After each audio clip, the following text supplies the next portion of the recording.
Hello, hello. Well, welcome back to another episode of Harmonious Wealth. I'm your host, Iyanna Vaughn, and I have a very special guest, Jereshia Hawk, former civil engineer turned performance coach and podcast host. What we're going to do today is talk about her year-long sabbatical from her business. It's been amazing watching your journey. Like, she's been one of my coaches through the time I've been in business as well.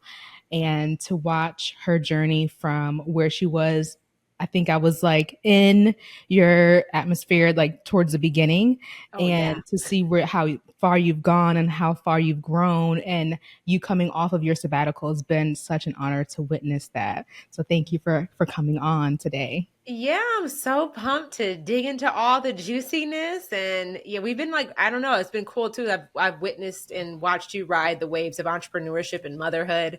So I feel honored that we still even have like a relationship after, it's been years. So I'm really pumped to be here.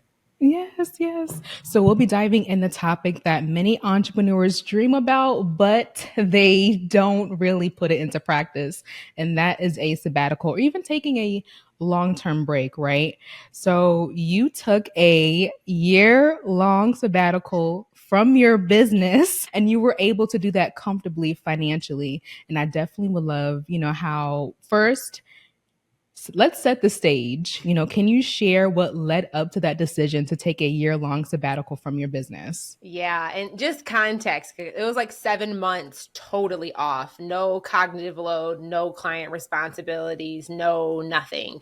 And then the other like 4, 5 months, well, 4 to 6 months was really like the final test for my team to be like, okay, guys, I'm transitioning to be able to be fully off. Like, let's see, like there was like a 4 to 6 month period where I was still trying to decide, are we going to keep clients on while I'm off? Are we going to just maintain the clients that we have? Are we going to be selling, or am I going to like roll every client off? So I want to like context that, and we might be able to dig into that too. But the idea of taking a sabbatical started back in 2019. I was in Bali on Mm. vacation. Bali's just like, I feel like this magical place. And I'll never forget, I was in Ubud. I had just went to like this intimacy workshop, and I was like going to the smoothie bar. And I met this really, really incredible couple, and they just looked so free. And I sit down, like, tell me your story. Who are Right. you? Where'd you come from? And it led to a really beautiful conversation. And this couple, they worked in upstate New York. They worked for a boarding school. They both were like in like performing arts or whatever for this boarding school, but their school gave them a year-long paid sabbatical every Mm. 7 years that they worked. So one of the two partners, they're married, they both worked for the same school. The wife was at her 7 year mark. So she was like, we're on our year-long sabbatical. So I'm still getting my salary. My husband's not getting his, but they allowed him to take the year off unpaid. And we're just like traveling the world with our kids. And I'm like, I had never heard the term sabbatical before. And I'm like, who do you work for that's giving you a paid year off? I'm like, are they hiring? Right. And really seeing their life was like, it was one of those possibility moments, and I was like, wow, I'm 2 years full-time into building my business at that time back in 2019. I'm like, what would it look like for me to give myself a sabbatical after my 7th year of business? And Mm. that's like always been an open tab in the back of my mind.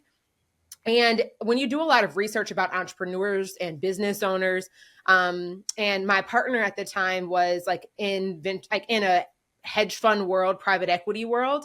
Mhm. And one thing that I learned is that traditionally, when people buy traditional businesses, they will spend 5 to 7 years building it and making an exit. Then they take a break. They take a couple year, 2 year break, a 3 year break before they go buy another business. So Mm. my mindset back then, seeing like a practical, real human family with kids, and I'm like, so what do you do with school? They're like, Right. schools exist for us traveling nomad type people. That I'm like, I'm just like mind blown. I'm like, Right. okay. But from a business perspective, it's common for business owners who make traditional purchase businesses, grow them and exit them, to take breaks. And I'm like, in our online space, we don't really like, I don't feel like that's like publicly discussed, Mm. or like a general sentiment that people are working towards. But those were like conversations I was having in my household of like, what's your exit strategy and all of that. So that's where the idea was planted, was at a smoothie shop in Ubud, Bali. Right. The perfect place to I create that. know, right? Like, what other place do you decide to do a sabbatical than Right. I don't know. I mean, oh my gosh. But so that, like, that seeded the thought of like, wow, that's possible. And I'm like, you're running your own business. Okay, what would need to be true for that to be possible for you? So it's like, it's been like this never ending thought, or kind of this, like, this open tab in the back of my mind the entire time. That's so good. What makes me think about your story, right, and wanting to have this in place is when you talk about owner's intent and like, what do you really want your business to do for you versus what everyone else is thinking. Do you mind sharing that a little bit? Yeah, I mean, my owner's intent has definitely evolved, but the Yeah, yeah. concept of an owner's intent, and clarifying that for me really came from, I mean, again, like, I really do appreciate having such close proximity to somebody who has had such a depth of financial, like, knowledge and acumen, Yeah. because I didn't go to business school. I don't have an MBA, like, and I think that, I'm first gen, pretty much Everything. everything. Like, run down the list. It's like, Right. okay, first gen, college grad. That was me. First gen, to not have credit card debt. That was me. Like, a lot of the first. So, but, again, and I think that this gets talked about in traditional business world, is like, what is your exit strategy? And around that time, maybe again, probably around 2019, I was having those conversations of like, what is the end game? And I would go, there was, again, there's been like these micro moments of people who've been planted in my life at these like specific moments in time. But I was in a mastermind, and I was what I did in a year, the person sitting next to me did in a month. And I was like, Woo! okay, all right, Humbled. expansion. But we had went out to dinner, and this guy was like maybe in his 50s. His daughter was like in her early 20s. And I remember sitting down, like, asking him, okay, like, how do you create an exit strategy when you're running a personal brand business? And he was like, you're thinking Mm. about this all wrong. I was like, well, say more. Right. And his thing was that, like, the profit from your business is what funds your retirement. So, like, his approach was buy a house a year for the next 15 years, and that's your retirement plan. And I'm thinking in my mind, I'm like, this white man, the privilege and the audacity for you to Right. just tell me to just buy a house a year. But the concept of that was like, okay, how am I leveraging the profit of my business for long-term financial future planning? And so when I coupled that with some of these conversations, my owner's intent at the time really started to get formulated. And I was like, Mm. okay, Jay, what are you doing this for? What is the exit from it? And like, how are we again using the business to be in support of that objective? But back then, 2019, like, I'd say 2019 till 2023, I mean, like, it was hawk hustle. I mean, 2017 to Yeah. 2019 was like, is this real? Can this make money? Can this replace my salary? Can I make good money from it? And it was like, that was accomplished. And it was like, okay, once I'm at a point now, I was probably making, I mean, I don't know, back then, probably around 300 grand a year. I mean, I was Mhm. rich. You couldn't tell me nothing. Listen. Like, what? And I'm living in Detroit. Like, Right. $300,000 in Detroit is, baby, you are balling. So I'm like, once that came, I'm like, okay, what's next? And I'm like, I was still very much functioning though from a space of like survival mode. So like, even Mm. though I was safe, like, on paper, I did not feel safe in my body. And Mm. I think that's important context. I know at Right. the time I did not feel safe having children. I did not feel safe like starting a family. That felt very like far out of reach, even though every time I talk to my girlfriends, they're like, girl, you are like literally the most financially stable human being that I actually know. I don't know why you're tripping, but I'm like, I don't feel safe. So during that time period, I was like, okay, my goal is to like build $1 million of personal net worth. Mhm. And I did my research like I always do. I'm like, how long does it take the average person to like make $1 million? They were like 7 years. I'm like, bet I'm gonna see if I can do it in 5. And because that'll be like my 7th year of business. And then boom, I could take a Mm. break and I'll be good. Like, just make a meal and I'll be good. So that was like a lot of the drive. I mean, like there was the couplement of I'm still, even though I have achieved more than I ever thought possible, I still did not feel safe in my body because of my like Mhm. upbringing and like abandonment issues I had and like all these other dynamics. And also I'm like, the business is thriving. Like I have a lot of capacity, I'm like, I'm pushing the limit and just like seeing how far I can take this thing. So Right. that is like a lot of what formulated my owner's intent. And the Mm. goal was just, how do I leverage the profit of my business to build $1 million personal net worth? So not just make $1 million revenue. I mean, that Right. mattered, but what mattered more was like, like there, I mean, I remember the first year I made $1 million revenue and I like took home 650,000. I was Ooh. like, I mean, I'm saying this and this like, I mean, it still blows my mind, like Right. even though it Right. happened, but I'm like, that Yeah. is like, and even talking to my tax strategist and my accountant at the time, and I'm trying to layer in these this context that I think is important. I didn't know, I knew enough to ask the right questions, but Hmm. I did not know everything. And I think that knowing enough to ask the right questions, like know enough to make you dangerous. I knew Mm. enough to ask the right questions. And my Right. strategist at the time, like sidebar, I think it's really important to have a tax strategist or an accountant that matches your risk tolerance, That because part. Yeah. my tax strategist was an investor himself. So like he Mm. and had bought, bought a lot of real estate, and he also purchases a lot of like franchise based businesses. So I think that when you have somebody that is managing your money that also has a similar risk tolerance as you for the season of life that you're in, it was a really beautiful dynamic, because he would always tell me, Jay, I don't want you to think about deploying financial like vehicles like the general masses do, because you are not in the general masses right now. You know, Right. Right. Right. you're Right. not on a fixed salary where your earning potential is capped, and you have to be very Right. mindful. Like you can, somebody putting away, $20,000 a year in their 401k or whatever, the IRA or whatever, is like you could drop half a mil into a brokerage Right. account at one time. Right. So, and I'm sharing that as like, that was really, really important feedback for me to get at that time, because it helped me, again, focus on what game are you playing, maximize for profit, stack that up, like, Okay. and worry about the other stuff later, but like just focus on the game that you're playing. So, like, that's like the full context of like my owner's intent. I love that. I'm so glad you mentioned profit because I'm all about maximizing profit because like you say, we always think about revenue top line, which again is great, but what can you keep so that you can provide for your lifestyle and for your legacy? Yeah. And I know that that's really important for you as well. So we're like kindred spirits when it comes to like money and management and things like Well, that. I'm So preaching to the choir right now with you. So when you were growing your business, right, you not only, I think I heard on a podcast interview that you like not only threw extra revenue, but you also threw extra profit. And it's like the more profit you were making, the more you felt closer to what you wanted to do to accomplish at the end goal or that goal of having a sabbatical.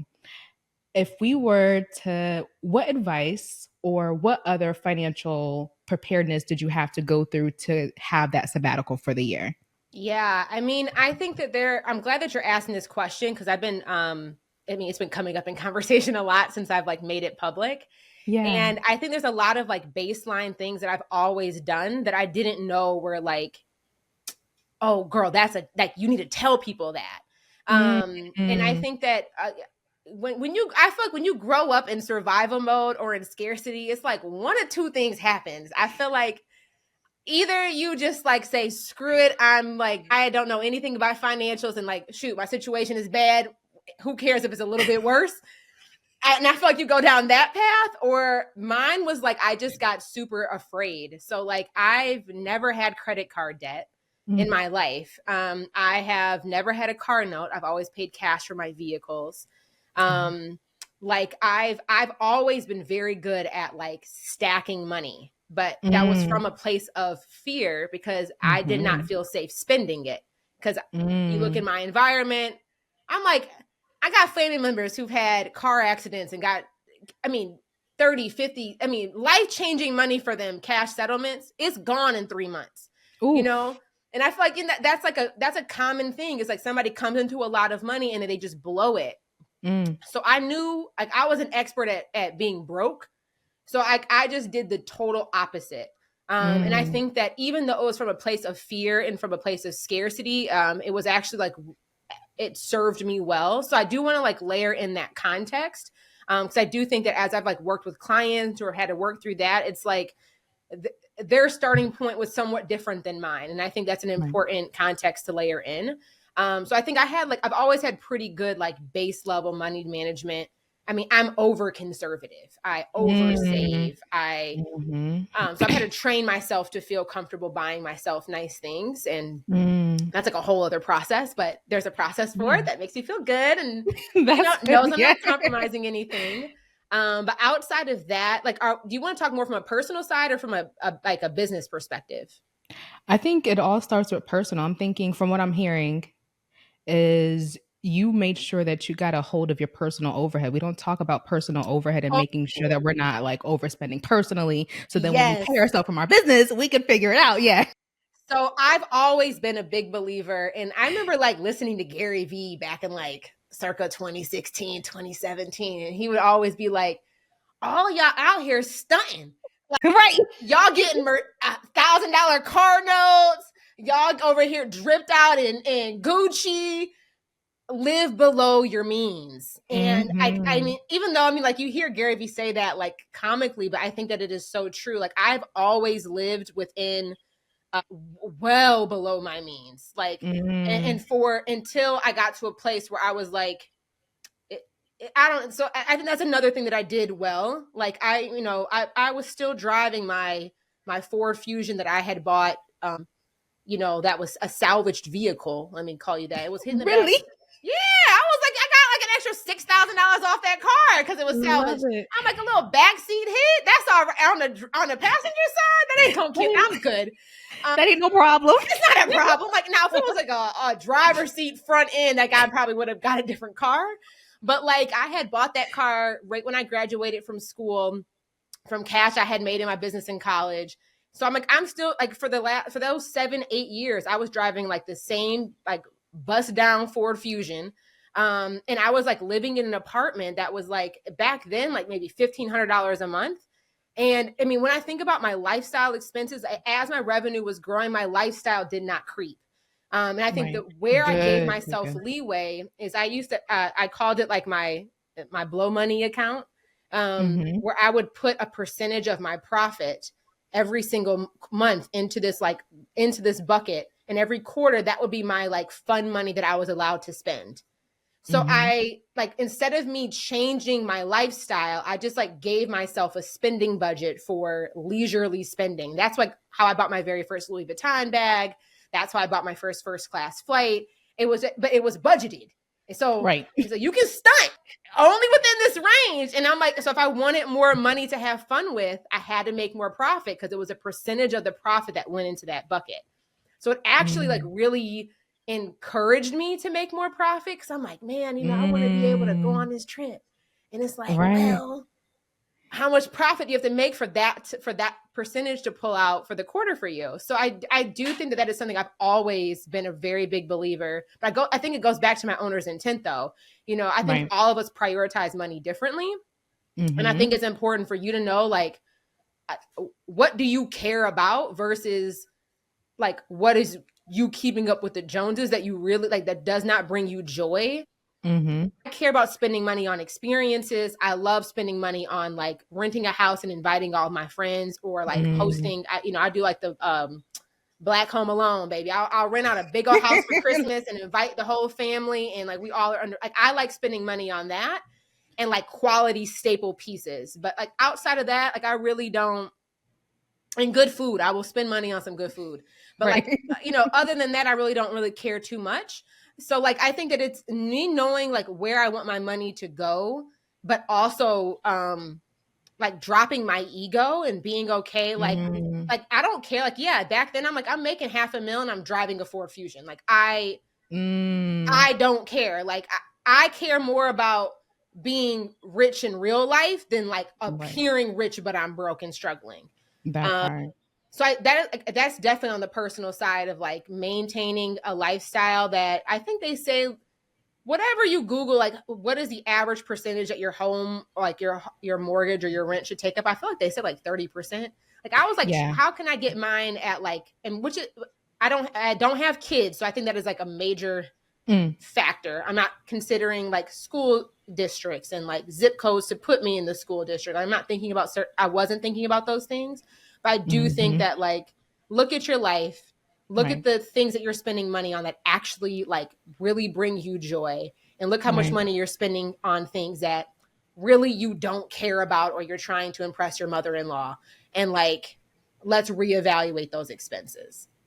No, 100%. One number that I try to go by, and it's like, even if it's lofty for anyone listening now, it's like living off of no more than 50% of your take home pay for your fixed expenses, and then going down to like your home expenses, 25 to 30%, so that you have a guideline versus like guessing where you should be. Then Yeah. that way you're able to use the other 50 for some leisure or really saving, I paying think off that debt, that's a investing. good approach. I mean, like you Hmm. know, even like you said, even if you're not there now, it's like I think just even knowing what are your percentages, Right, you know, right, like right, right. print out that bank statement and like sit Listen. down and have a money date with yourself and just look at like what percentage of my money is going where. Mhm. I've been using the Copilot app for my personal money management lately.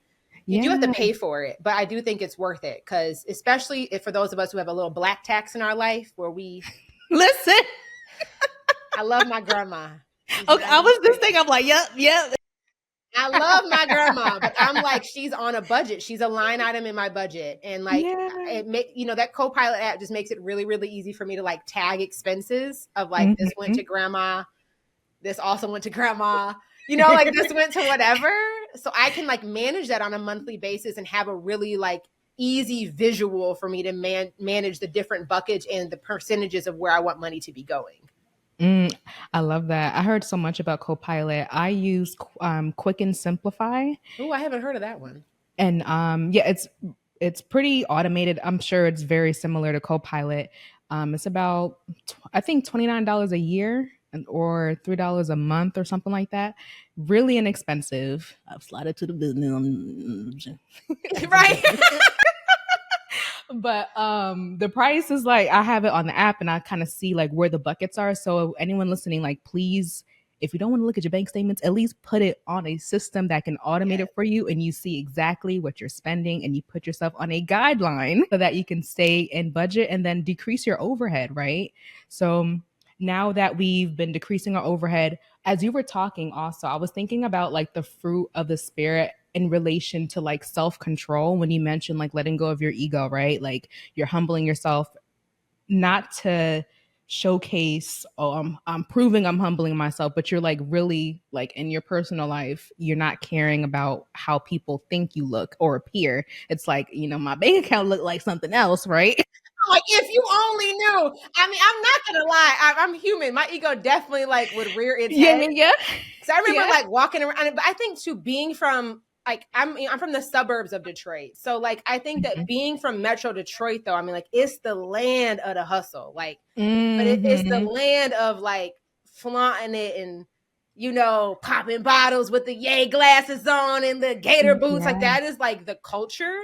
Mm-hmm. And but I'm like, I've seen too much like and there's a very real culture in Detroit of like people know how to get money. Like they know how Right. to hustle, Right. but they don't know how to keep it. Like Mm-mm. it's like drug dealer money. Like it's coming, but it's gone. Like it's Listen. Okay. and I think that I've seen enough. I mean, I remember just being a kid, like watching my dad work three jobs and like Mm, being sleep deprived because he's working day shifts and night shifts. I mm, mean, part of like, my mother left when I was 2 years old and I met her mm. at 25, but I just got my Wow. like my birth certificate in the past couple of years, which is wild. But like Wow. my mom was like she had two kids before she like around the age by the time she was 19 years old. So like Mm, part of the reason why she left is because of money. And I'm like, when I think about the dynamics of like the proximity of what I've had, I mean, like my grandmother raised me for the latter half of my life, her and my aunt.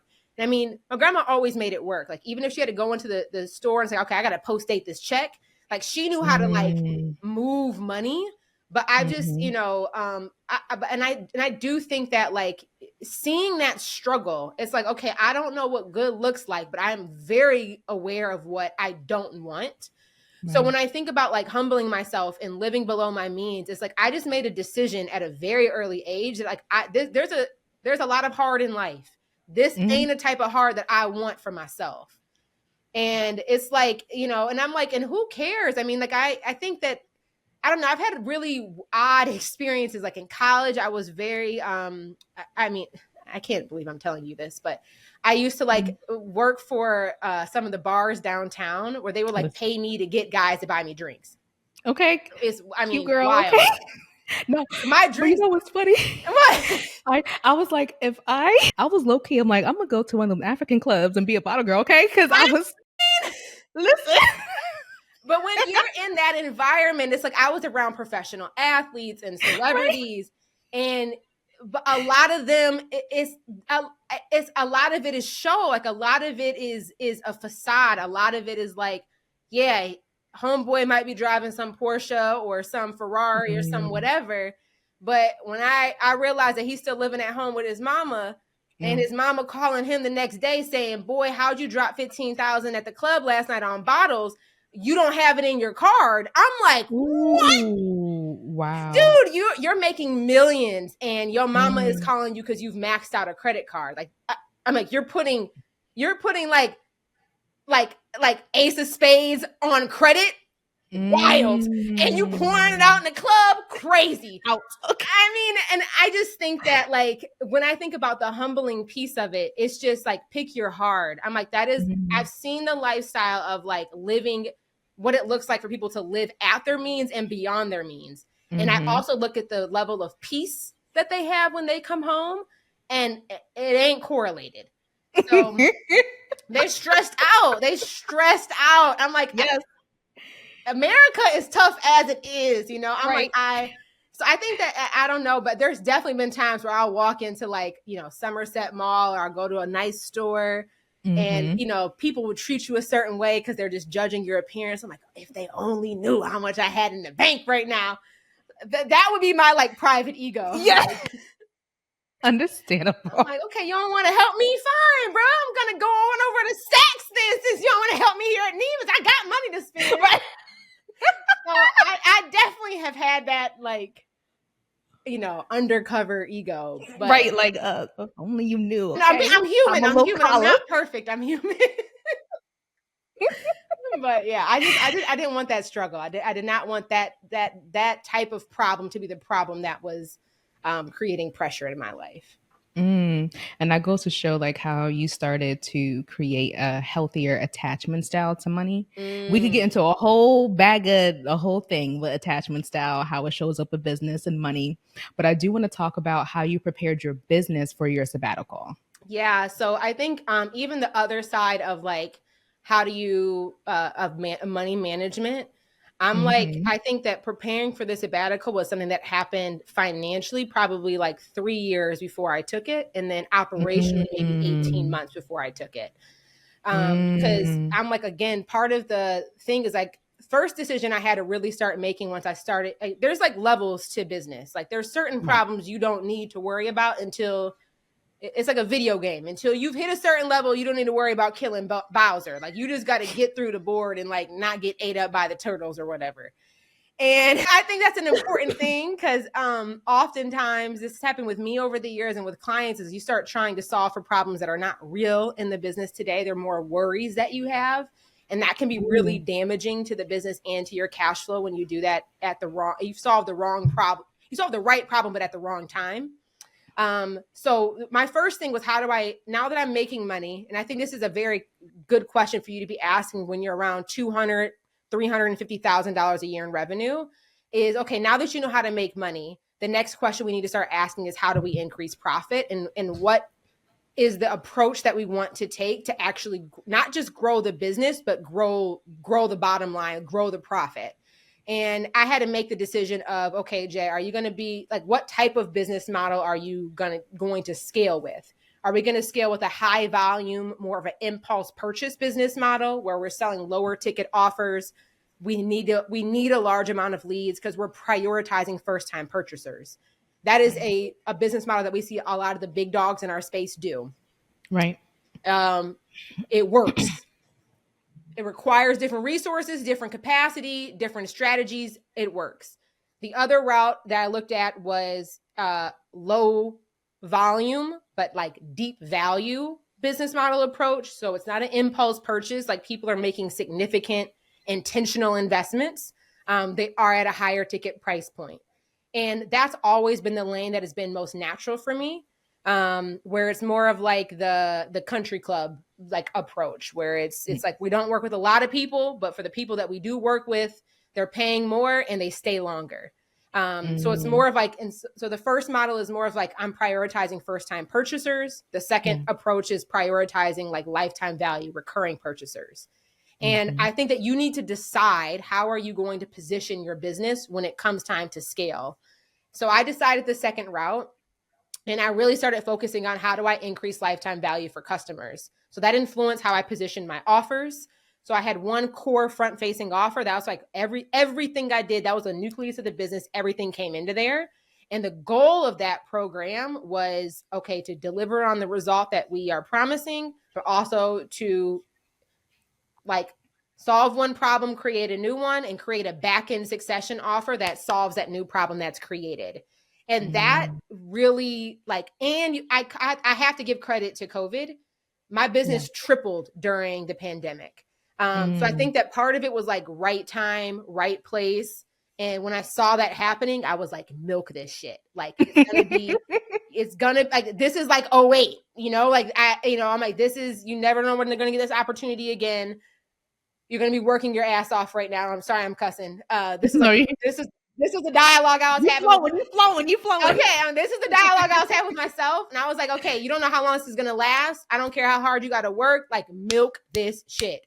So that's what that blew me up. I repositioned my business model. I decommissioned the offer that I had. Leverage was a core program that I had started running with. Leverage made up about 70-80% of my annual revenue. But the back end offer, the succession offer, about 20% of my clients that did really well in leverage continued on with me. And that's where I was able to really like capture a couple $100,000 in pure profit. So like the core offer was profitable. And the reason why that offer was so profitable is like, one, I had one core front facing offer. All of my messaging and my public marketing drove leads to that offer. And then standardization is what made that offer so profitable. So I standardized with the offer itself with a program promise and a very clear, like measurable outcome.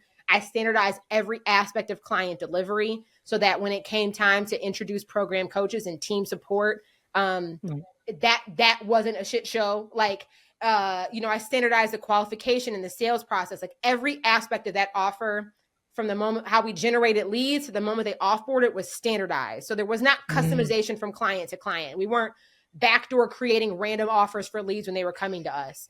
And I think that's an important thing for me to say, because that standardization is what grew the profitability of that initial offer in itself.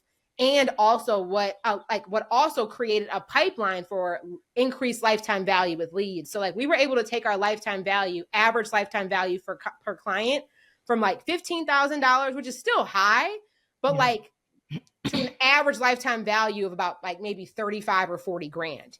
And it's that's not spending more money to get the lead. I mean, we have some clients who've paid me like hundreds of thousands of dollars over the years because they just don't leave. And I think that looking back, that was a very critical decision, because that decision informed my operations, and my operations being that sound is what not only like gave me the cash to be able to take, like, I think that at the time I took my sabbatical, I could not, because I had to sit down, because taking my sabbatical, even though I had wanted it, my body was revolting of like, you can't not work. Like who are you if you don't work? Like really struggled with that identity piece. But when I looked at my numbers, I was like, you don't have to work for the next like 5 or 6 years and not change the quality of your current lifestyle. And I live in La Jolla now. Okay. I live in one of the most expensive zip codes in the country. So my cost of life has definitely gone up from what it was in Detroit. So I want to like add that context. Like it's dumb expensive out here. Avocado is $3.99. A smoothie is $16. Like it's stupid. Bust over that. What? I mean, I will say that the fruit is fresh. Like it's real fresh. Like it's like farm to table type stuff. But so all of that went into my like one being able to to finance the time off, but also like operationally, it gave me a lot of freedom of choice on how I chose it, like how I chose to spend my time during the time off.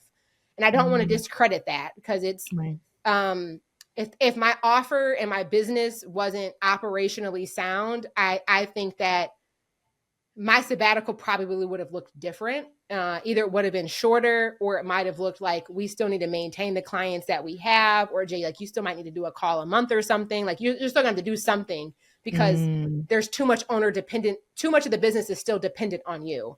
So those are like things like longer, that was like a 3-year process of like standardizing and doing all of that. And then maybe 18 months before I took my sabbatical, I started testing. And I tested every individual department at scale to help, again, inform, okay, how far can this go with the least amount of owner dependency while still being able to maintain core metrics? And, you know, after testing it, I was like, I need to be full cognitive load off. So I ended up just waiting until all the clients rolled off. And there was a group of clients that we had on for like 4 months while I was on break, but program coaches were leading the delivery.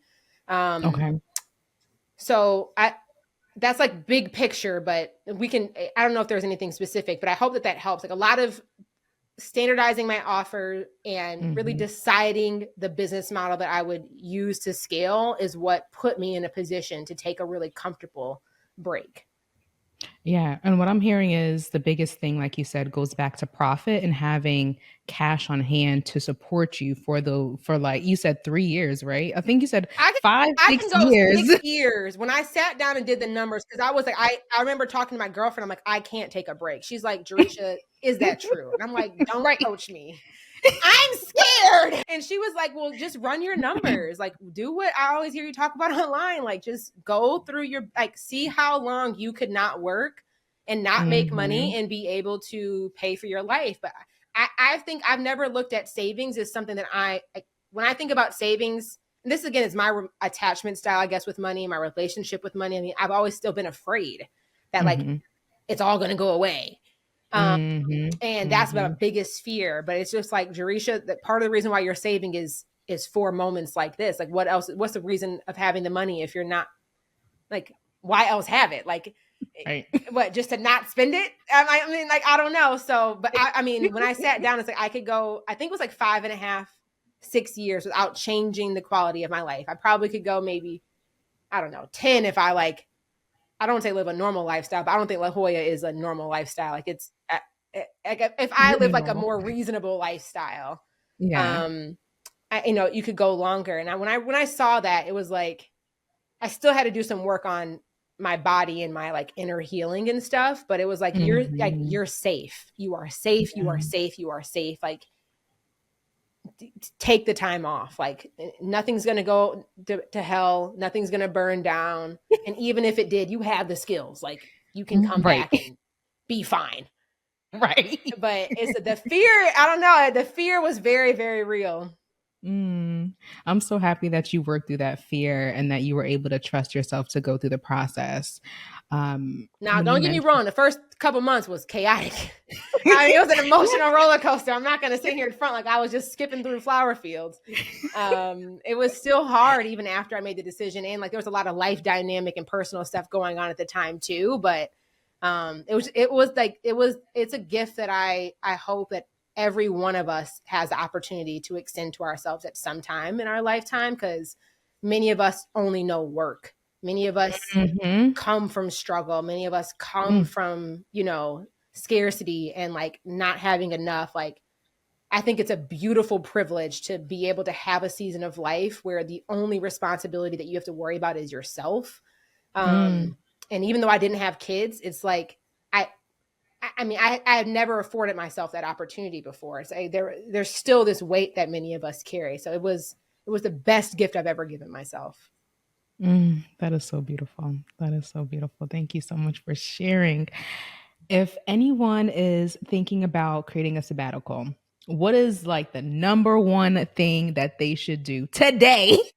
Today, I'm like, like I would say test your business right now. Like, mm, take it, if you had to take 7 days off, or this is like an assignment that I give my clients. I'm like, if you had to be gone for 30 days, what would break? And if they're like, oh, I can't mhm. think 30 days, that's because this and this. I said, oh, you've already started the assignment. Yeah, that would break. Right. Like I want you to put a 30-day time constraint on and just ask yourself, okay, if I were gone for 30 days, what would happen? Mm, And start to write down like, man, okay, I wouldn't be able to attend my coaching calls. Or you might realize like, oh, I would probably wait to do it until August because this cohort we're in and I just don't need to re-enroll another cohort until the following month. Like I would say put yourself in a situation or in a scenario where you start putting up constraints and like then start to test those constraints. And normally what I have my clients do, because all of my clients, I want every one of them to be able to at least take 30 days off for right. whatever reason. If you get into a health issue, if you want to go on maternity leave, if you just want to go sit on a yacht in Greece or something, I don't care. I want you to have that as a choice. And like, look at how much money would it cost you? Do you have that amount of money in savings? If not, that can become a goal. Right. If you were to take 30 days off and like you start to notice what areas of the business are weak. Okay, what can we do to strengthen those things? Or how would we approach problem solving differently? And then the next thing I would do is if you do have existing team members, start testing you being off in safe environments.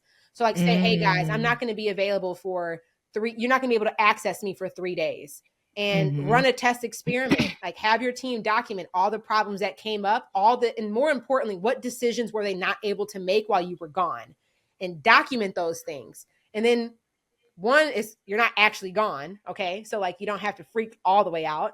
But Right. when you come back, start to look at what decisions did they not know how to make, what problems came up that they were not able to solve, and then create processes for that. Because I think that when you start to test, a reduction of dependency of the business on you in safe environments, it allows you to create, I think, more thoughtful structure and more thoughtful processes, versus you having to like do that risk management real time reactively because like an unexpected thing happened, which is normally the case for most of us. Right. So I will look at those two things, is like, one, how much, like how much money, if I were gone for a month, baseline, bare bones, would I need to like cover my bills? And then what's the next level up of like how much money would just like give me a nice cushion? And does that money exist in the bank account now? No. Like, and then we can start planning. Like we need to see how, because there's some people who are listening to this, it's like you can take time off right now, but you just Mhm. didn't realize you could. And I think that that's the Right. case for a good chunk of us. I mean, some of my clients, they're like, I can't take time off. And we start looking at their profit and their P&L, and I look at their bank statements, and I'm like, you got $150,000 sitting in the bank right now in a high yield savings account, in a business market account. First of all, can you please put that in a high yield savings account, bare minimum, See? while it's sitting there? And Right. also, is that money earmarked for anything? Like the last thing I would say is that every dollar that you make needs to have an assignment. And Mhm. I don't care if that assignment is buy the Louis Vuitton bag that I really want, or if that assignment is to save for a sabbatical, or if that, like, whatever it is, but like every dollar should have an assignment. So that, and I think that when you do that versus just arbitrarily thinking, oh, I just have to make more, that's a really dangerous space to be in, because nothing ever feels like it's enough. And Mm. that was me for a season of life too, where it's just like I just had to grow, grow, grow, grow, grow. And it's like, why are you doing this? And like, again, going back to what is the intent and what is the job of this dollar right now? And it may not be nothing fancy or complicated. I mean, it could be like to purchase a home, or to put into an investment account for long-term savings, but every dollar should have an assignment, and those assignments will help inform kind of where you're at. And I think I would like to say, like, what's your baseline? Like, let's Right, actually right. analyze where you are and where the gaps are, and see um, if you're closer than you maybe think you are. Hmm. Such great advice. Like that is so like tangible. I feel like anyone could go right now, take your baseline, see how you can take 30 days off or even the 3, right? To see how your team is able Yeah, I to mean, like everybody, I'm like, put yourself under the scenario. If I had to take 30 days off right now, what would break? And like, mhm, write down mhm, everything. And then it's like, everything. okay, that may not feel great. And also, it gives us a lot of information. And then from there, start Mhm, doing these micro tests with your team. Be gone for a day, be gone for 3 days, be gone for a week. And just start to see like what will break once and what decisions do they not know how to do. Document processes for that. A couple weeks later, test again. And mhm, doing that gradually over time will also build your team's sense of self trust and their decision mm, making. mhm. Because a lot of the time they have it in them, but because you so hovering around, they don't know how to exercise their authority. And speaking from experience, and Listen. and also it'll build your sense of safety and like trust too. Doing it in those micro environments over time. I love it. I love it. Oh my goodness. This has been so fun. I know we could to go on and on and on. This was great. I'm like, you really, thanks for holding space, because you made me feel very Yeah. like, I felt very free to just share. So thank you for the space that you held. Yes, yes, yes. I have one question. What is your idea of harmonious wealth?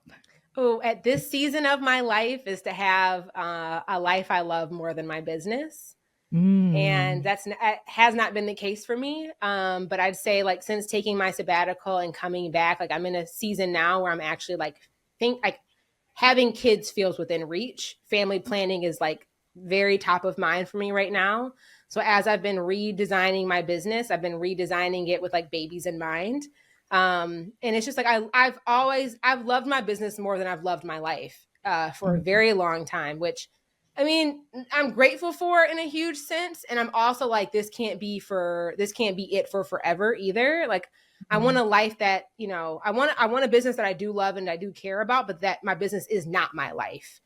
mm, So harmonious wealth in this season is like having a very full personal life, um, and having a business that I also love, but that's also in support of the fullness of the life after hours and off the clock. And that's what feels wealthy now.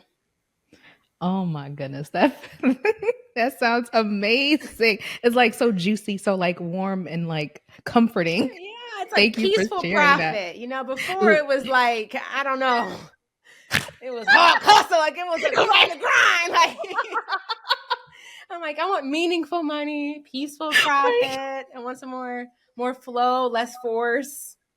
right. Oh my gosh, I love it. Thank you, thank you, thank you. Where can people find you, Jerisha? Yeah, well, I also have a podcast, so you can listen on Apple, iTunes, or on Spotify. It's called Jereshia Said. I just released a season all about owner's intent and like Mm, homecoming. So it's a really beautiful like series and a season that really complements even today's conversation. So I would say check that out. Or hit me up in the DMs on Instagram. Like, please like tag us on your Instagram stories if you're listening, so we can continue the conversation. And I'm at Jereshia Hawk on Instagram too. So those would be the two best places to stay connected. yes. Oh my goodness. Thank you so, so much. It's been such a pleasure and honor to have you. Thank you. This was a joy. So much fun. All right. Bye, y'all.